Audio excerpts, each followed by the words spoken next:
시간이 되었습니다. 다 같이 사도신경으로 신앙 고백하시며 2025년 5월 16일 금요일 새벽 기도에 함께 시작하겠습니다. 나는 전능하신 아버지 하나님 천지의 창조주를 믿습니다. 나는 그의 유일하신 아들 우리 주 예수 그리스도를 믿습니다. 그는 성령으로 잉태되어 동정녀 마리아에게서 나시고 본디오 빌라도에게 고난을 받아 십자가에 못 박혀 죽으시고 장사된 지 사흘 만에 죽은 자 가운데서 다시 살아나셨으며 하늘에 오르시어 전능하신 아버지 하나님 우편에 앉아 계시다가 거기로부터 살아있는 자와 죽은 자를 심판하러 오십니다. 나는 성령을 믿으며 거룩한 공교회와 성도의 교제와 죄를 용서받는 것과 몸의 부활과 영생을 믿습니다. 아멘. 2025년 5월 16일 금요일 새벽 우리 함께 읽을 기록된 하나님 말씀 사도행전 제9장 36에서 43절까지의 말씀입니다. 신약 204쪽경에 있습니다. 사도행전 제9장 36에서 43절까지의 말씀 오늘 금요일 우리 함께 읽고 묵상합니다. 요바에 다비다라 하는 여제자가 있으니 그 이름을 번역하면 도르가라. 선행과 구제하는 일이 심히 많더니 그때 병들어 죽음에 시체를 씻어 다락에 누이니라.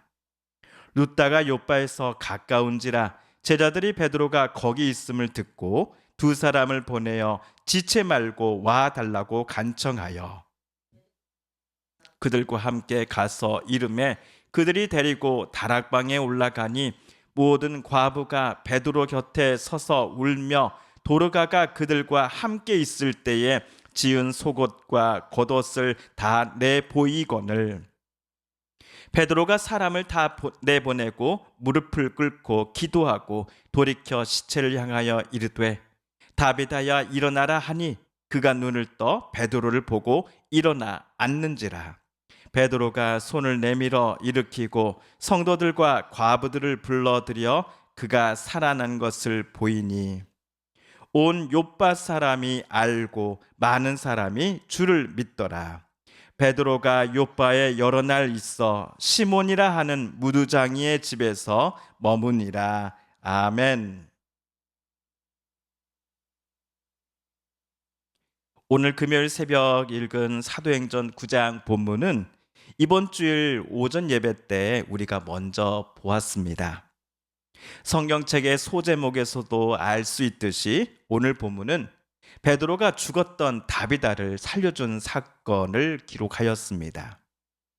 예수님께서 십자가에 달리셨으나 3일 만에 다시 살아나신 것과 같은 부활의 그 기적을 하나님 아버지께서는 이번에는 베드로를 통하여 죽었던 다비다에게 베풀어 주셨습니다.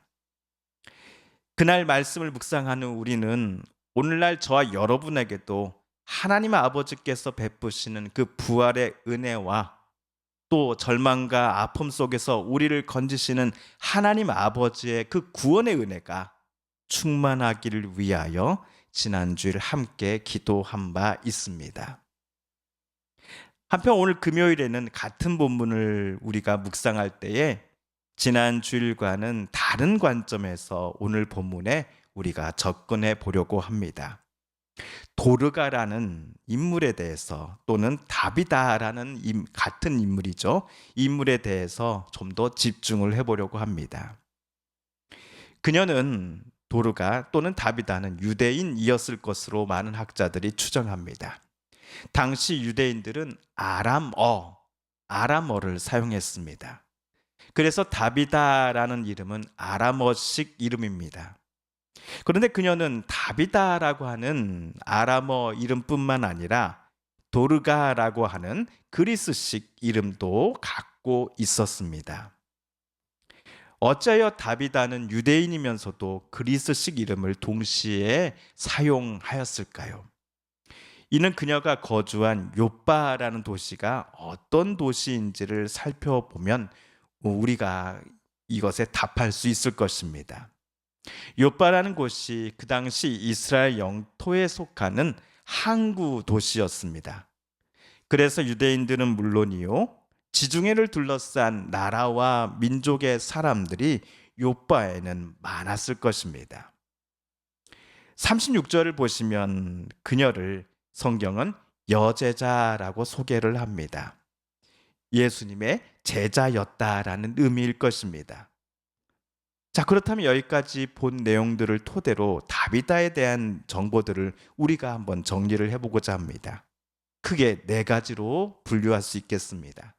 첫째, 다비다는 예수님을 주님으로 따르고 하나님의 아들로 고백하며 예수님 닮기를 기뻐하는 여자 제자였다라는 것입니다. 둘째, 그녀는 아람어식 이름뿐만 아니라 그리스식 이름도 사용하면서 자기네 동포 유대인들뿐만 아니라 외국인들과도 교류를 많이 했던 여인이었다라는 점입니다. 그리고 셋째, 다비다는 유대인과 외국인을 가리지 않고 많이 만났던 이유는 그들에게 다비다가 선행과 구제를 행하기 위해서였다라는 점입니다. 마지막으로 넷째, 그녀의 선행과 구제는 성도들은 물론이요, 사회적으로 약한 이들을 위한 것이었다라는 점입니다. 여기서 우리 39절과 41절을 세번역 성경으로 다시 한번 읽어보겠습니다. 먼저 39절입니다. 시작. 그래서 베드로는 일어나서 심부름 꾼과 함께 갔다. 베드로가 그곳에 이르니 사람들이 그를 다락방으로 데리고 올라갔다.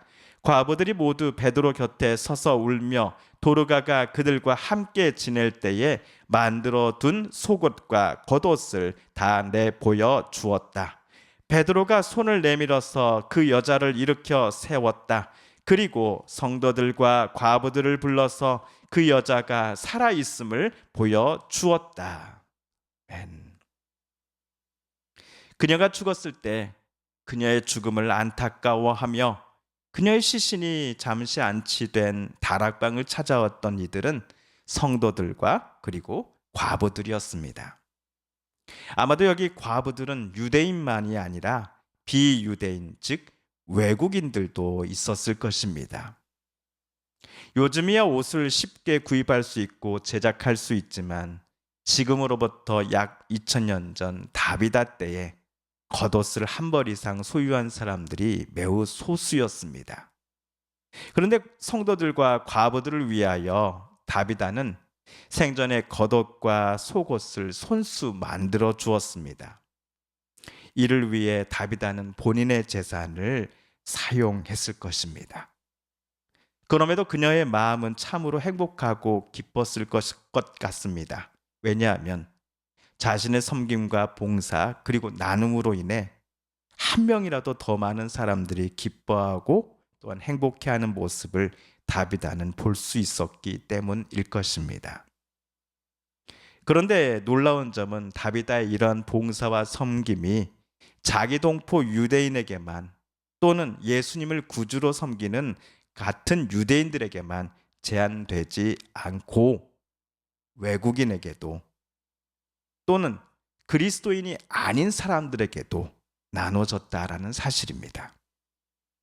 이런 다비다의 삶의 태도는 아마도 예수님께서 이 땅에 사시는 동안 자기 제자들과 또 그분이 만나는 모든 사람들에게 보여주셨던 모습을 다비다가 본받고자 하면서 자연스레 그녀 안에 생겨난 것으로 여겨집니다.